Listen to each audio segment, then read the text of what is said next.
5, 4, 3, 2, 1, 0.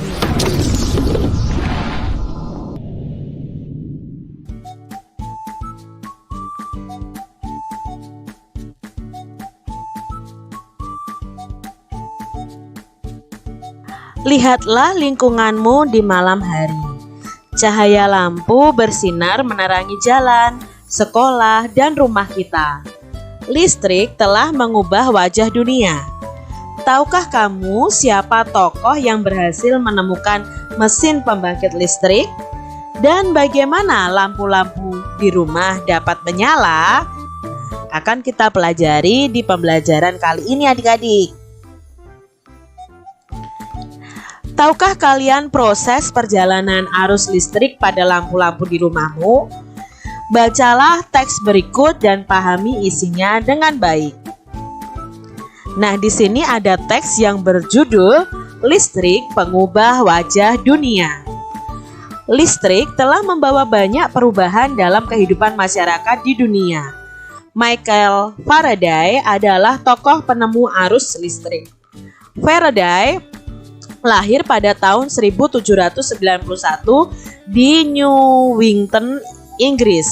Ia berasal dari keluarga miskin dan hanya sebentar merasakan pendidikan di sekolah. Dengan perjuangan keras dan semangat pantang menyerah, ia akhirnya berhasil membuat alat sederhana pertama yang dapat menghasilkan gelombang elektromagnetik. Tahukah kamu bagaimana perjalanan arus listrik hingga sampai ke rumahmu? Arus listrik adalah gelombang elektromagnetik, yaitu gelombang yang dapat merambat meski tidak ada media perantara. Gelombang elektromagnetik terbentuk dari hasil perubahan medan magnet dan medan listrik yang terjadi terus-menerus. Proses tersebut kemudian memicu terjadinya arus yang kemudian kita kenal dengan arus listrik. Jadi arus listrik itu dihasilkan oleh generator raksasa pada pusat pembangkit listrik. Arus listrik tersebut disalurkan melalui jaringan listrik tegangan tinggi berupa jaringan kabel pada menara-menara yang tinggi yang menuju ke gardu-gardu penerima di berbagai daerah. Dari gardu-gardu penerima, arus listrik kemudian disalurkan ke rumah penduduk dan ke berbagai tempat yang memerlukan. Arus listrik yang diterima di rumah kemudian disalurkan adik-adik melalui rangkaian kabel listrik di dalam rumah. Rangkaian kabel tersebut umumnya berada di atap untuk tempat dudukan lampu atau di dinding rumah untuk saklar dan colokan listrik, tempat menghubungkan beragam peralatan elektronik seperti televisi, kipas angin, dan kulkas. Rangkaian listrik di dalam rumah dapat berupa rangkaian seri atau rangkaian paralel. Rangkaian seri dan paralel merupakan jenis-jenis rangkaian yang dipakai untuk menyambungkan dua ataupun lebih komponen listrik sehingga menjadi satu kesatuan yang utuh. Bila dilihat dari cara penyusunannya, rangkaian seri disusun dengan cara bersambung. Nah, seperti ini adalah gambar contoh rangkaian seri atau dibuat dengan cara sejajar. Sedangkan rangkaian paralel itu disusun secara berderet seperti ini. Contoh rangkaian seri dalam kehidupan kita sehari-hari adalah lampu senter. Rangkaian seri yang disusun seri ini pada lampu senter adalah baterai karena hanya terdapat satu lampu pada senter. Hal tersebut yang menyebabkan lampu senter menyala sangat terang. Namun di sini baterainya akan cepat habis adik-adik. Rangkaian seri dan paralel juga bisa ditemui pada lampu-lampu di rumah kita. Betapa pentingnya ya adik-adik ya peranan listrik bagi kehidupan manusia. Tanpa listrik tentunya kita akan mendapatkan banyak kesulitan dalam mengerjakan aktivitas sehari-hari. Namun demikian, kita juga harus tetap bijaksana menggunakan listrik dalam kehidupan sehari-hari.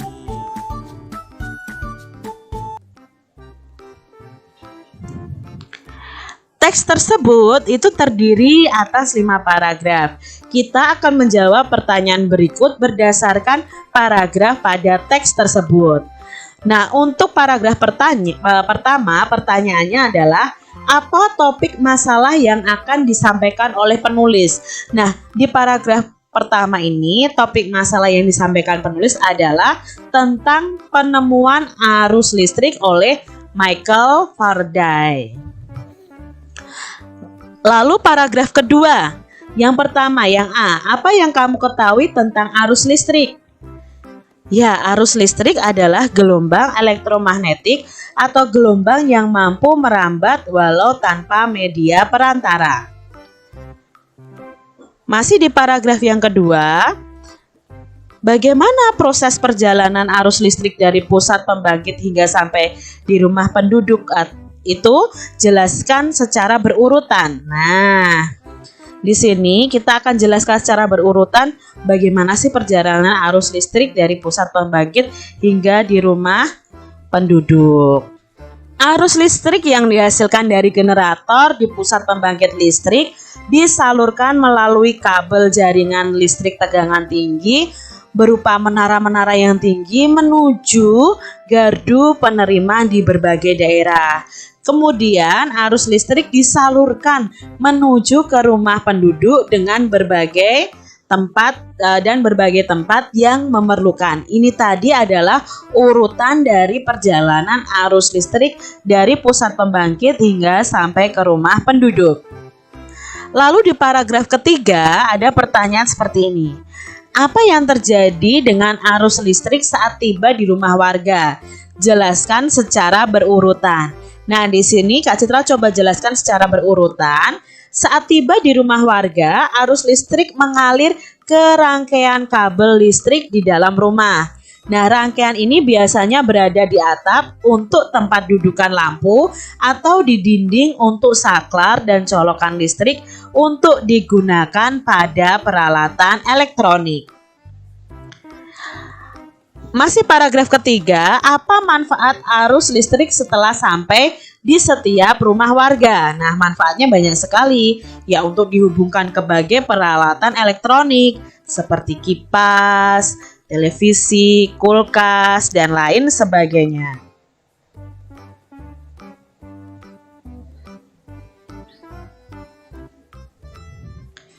Paragraf yang keempat. Apa kesimpulan dari teks yang ada di paragraf yang keempat?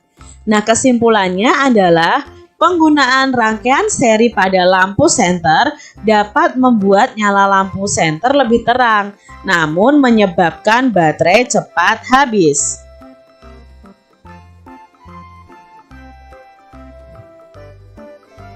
Sedangkan paragraf kelima ada pertanyaan, adakah pesan yang disampaikan oleh penulis? Jelaskan dengan singkat. Nah, apa pesannya ya? Yang ada di paragraf 5 ini, pesannya ada nih adik-adik. Listrik berperan penting bagi manusia. Aktivitas sehari-hari dapat terhambat tanpa adanya listrik. Kita juga harus menggunakan listrik dengan bijak. Nah, itu tadi pesan yang disampaikan penulis di paragraf 5. Bongkarlah senter yang kamu miliki. Amati komponen-komponen yang terdapat pada senter seperti berikut ini. Ini adalah contoh dari senter yang dibongkar ya adik-adik ya. Ada beberapa komponen yang bisa kita lihat. Nah, komponen yang pertama, gambar yang pertama ini adalah baterai. Baterai ini fungsinya sebagai penyuplai arus listrik. Lalu yang kedua ini adalah reflektor. Nah, reflektor ini untuk memfokuskan cahaya lampu senter. Biasanya di sini terletak lampunya adik-adik. Lalu yang ketiga ini disebut logam penghantar. Ini untuk menghantarkan arus listrik dari baterai menuju ke lampu. Yang keempat ini disebut saklar ya, on off-nya. Untuk menghubungkan dan memutus arus listrik yang mengalir ke lampu. Itu tadi bagian-bagian dari senter. Jika komponen-komponen utama tersebut dirangkaikan untuk membuatnya kembali menyala, maka akan tampak seperti ini adik-adik. Ini kalau sudah disusun ya. Jika kepala senternya dibongkar atau reflektornya dibongkar, kemudian dirangkaikan kembali hanya dengan menggunakan lampu, maka tampaknya seperti berikut ini. Jadi ini tidak ada reflektornya, hanya ada lampu, lalu baterai, lalu lempengan penghantar ya, lalu di sini ada saklarnya atau untuk on off-nya.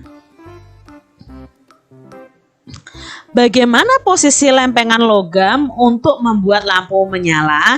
Nah, posisi logam harus mampu menghubungkan arus listrik yang keluar dari baterai menuju ke lampu. Satu ujung logam harus menyentuh ke terminal baterai dan satu ujungnya lagi harus terhubung ke terminal lampu sehingga membentuk rangkaian yang tertutup. Jika terdapat saklar, saklar harus dalam kondisi yang terhubung. Apa komponen yang sebaiknya digunakan untuk mengganti lempengan logam tersebut yang biasanya terdapat pada rangkaian lampu di rumah? Nah, biasanya untuk lempengan logam itu diganti dengan kabel tembaga yang dilapisi karet karena mampu menghantarkan listrik lebih baik dan menghindari konsleting listrik. Tuliskan proses perjalanan arus listrik pada rangkaian listrik senter tersebut secara rinci dan berurutan. Nah, di sini Kak Citra coba jelaskan tentang proses perjalanan arus listrik dari rangkaian senter tadi. Nah, dalam keadaan normal, lampu senter itu mati. Jika saklar dihidupkan, arus listrik yang tersimpan pada baterai akan mengalir dari terminal positif baterai menuju saklar. Lalu arus listrik akan mengalir menuju lampu sehingga lampu senter menyala. Dari lampu, arus listrik mengalir kembali ke terminal negatif baterai. Begitu seterusnya dan akan berhenti jika saklar dimatikan. Ini tadi adalah perjalanan arus listrik pada rangkaian listrik di senter. Nah, sekarang kita bisa mencoba membuat rangkaian senter sederhana seperti senter tadi adik-adik ya. Kalian bisa tentukan alat dan bahan yang diperlukan untuk membuat satu rangkaian sederhana. Jadi kalian bisa menuliskan apa sih alat dan bahan yang digunakan untuk membuat rangkaian listrik sederhana ini. Nah, alat dan bahan yang kita gunakan adalah pertama papan triplek, itu sebagai alas rangkaian. Lalu baterai ya, baterainya 1,5 volt itu sebagai sumber listriknya. Lalu dudukan baterai sebagai dudukan baterainya. Ada bolam atau lampu ya sebagai penghasil cahayanya. Fitting lampu juga, kabel, saklar, solasi, lem dan sebagainya. Lalu alat yang digunakan adalah tang dan cutter. Itu untuk memotong kabel dan menyambungkan kabel serta untuk mengupas kabel. Nah, kalian nanti bisa rangkai menjadi rangkaian seri atau paralel sesuai tadi senter tadi ya, itu yang paling mudah. Nah, listrik adalah salah satu penemuan yang sangat penting. Ayo kita bahas lebih lanjut tentang penemuan listrik dan pengaruhnya terhadap kehidupan dan peradaban manusia. Nah, di sini perhatikan bola lampu yang terdapat di dalam kelas atau di rumah kalian dan nyalakan lampu tersebut. Menurutmu apa sih perbedaan antara masa sebelum ada listrik dan setelah ada listrik? Nah, sebelum ada listrik, ini ya Kak Citra coba kemukakan pendapat Kak Citra sebelum ada listrik dan setelah ada listrik. Jadi sebelum ada listrik, mengambil airnya menggunakan timba. Penerangan yang kurang pada malam hari. Jadi malam hari itu gelap adik-adik. Tidak bisa berkomunikasi jarak jauh. Menyejukkan diri dengan kipas manual yang pakai tangan itu adik-adik ya. Lalu menghaluskan bumbu dengan ditumbuk. Tapi setelah adanya listrik, kita bisa menggunakan pompa air elektrik, pada malam hari tidak gelap ya, karena ada penerangan yang cukup, bisa berkomunikasi jarak jauh dengan telepon, menggunakan kipas angin bahkan AC saat ini, bisa menghaluskan bumbu dengan blender ya, dengan blender elektrik. Nah, ini menurut Kak Citra perbedaan antara masa sebelum ada listrik dan setelah ada listrik. Kalian bisa tambahkan ya masing-masing bagaimana sih situasinya saat sebelum ada listrik dan setelah ada listrik. Sekarang amati lingkungan di sekitarmu. Temukan sebanyak mungkin pengaruh listrik dalam kehidupan di bidang sosial dan budaya di lingkungan tempat tinggalmu. Kamu dapat menggunakan tabel hasil diskusi kelompok atau melakukan wawancara nih dengan siapapun ya adik-adik ya. Guru, pegawai sekolah, petugas, orang tua bisa kalian wawancarai tentang pengaruh listrik dalam kehidupan di bidang sosial dan budaya. Lalu tuliskan dalam peta pikiran berikut. Jadi pengaruh listrik terhadap kehidupan masyarakat di lingkungan. Nah, nanti ada tabel sebelum ada dan setelah ada listrik. Lalu kalian bisa sebutkan setrika sebelum ada listrik itu pakainya setrika arang. Kalau sudah ada listrik pakainya setrika listrik. Nah, terus kalau dulu orang itu memakai lesung untuk menggiling sesuatu atau mengupas sesuatu. Sekarang memakai blender atau penggiling. Dulu pakai kipas besek atau kipas yang pakai tangan itu. Sekarang pakai kipas elektrik. Dulu pakai lampu minyak adik-adik. Itu lebih boros itu adik-adik. Sekarang pakai lampu listrik. Dulu orang memberikan pengumuman pakai kentongan. Sekarang orang memberikan pengumuman lewat speaker. Nah, ini perbedaan sebelum ada listrik dan setelah ada listrik.